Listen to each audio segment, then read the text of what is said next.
the world works to manage COVID-19, how are you managing your emotions? The isolation and anxiety can be extremely difficult for many of us to understand and to handle. I spoke with the ladies of the Wisdom Coalition, Nancy Werteen and Kim Howie, recently to get some ideas on how to make sure your emotions don't make you feel out of control. Take a look. All right, ladies, good morning. It's so nice to see you again. Nice to see you. Thanks for keeping me company in these lonely times. So there's a lot going on right now, of course, girls. People are trying to manage a lot of emotions. What's a sign that maybe you're too overwhelmed?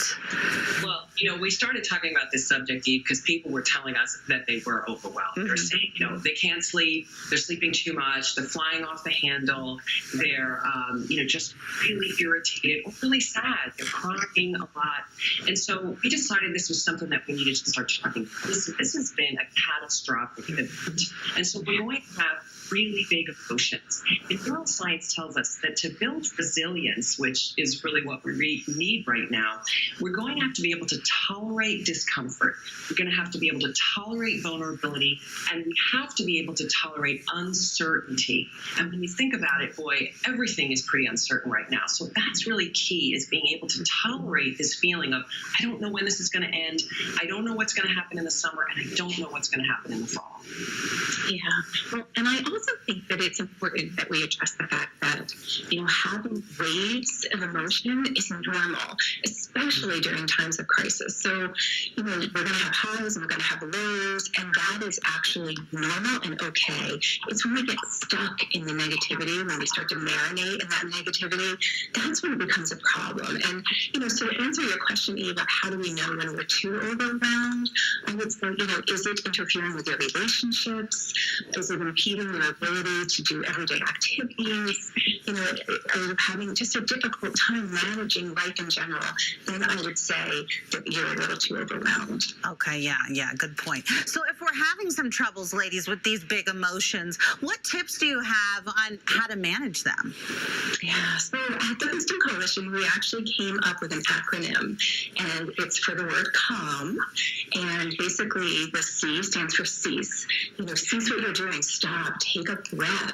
The A is for awareness. Build some awareness around the fact that you've been triggered. And then the L is for label.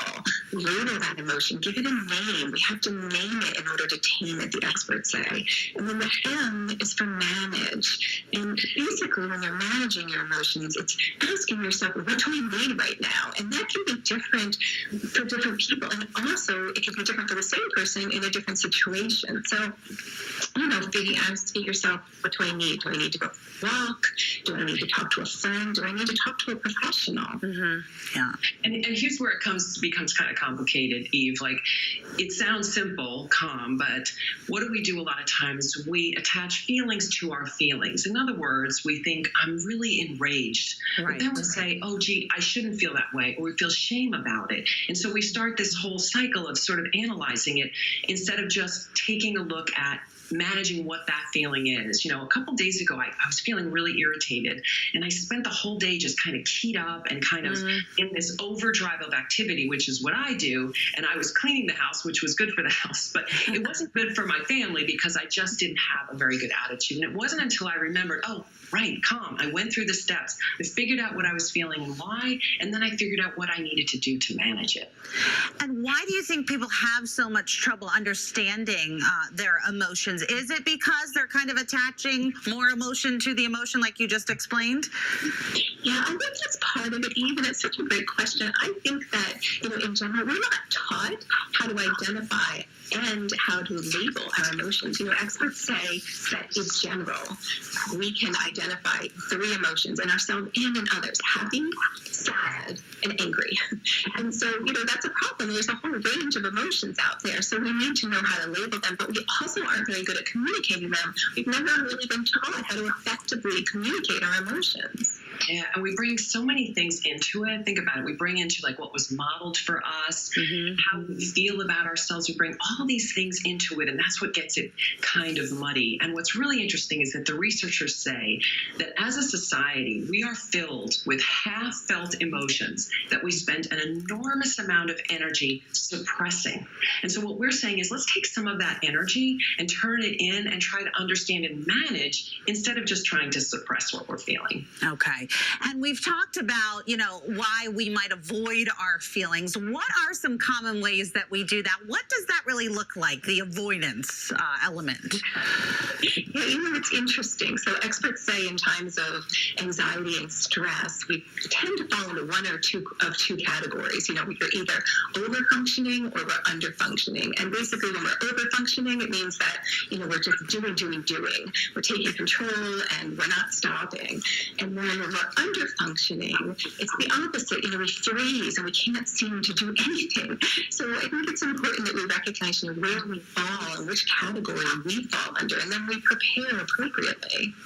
And another thing we do is what we call numbing, and I'm sure you've heard of that before. And people can do the numbing in all kinds of ways.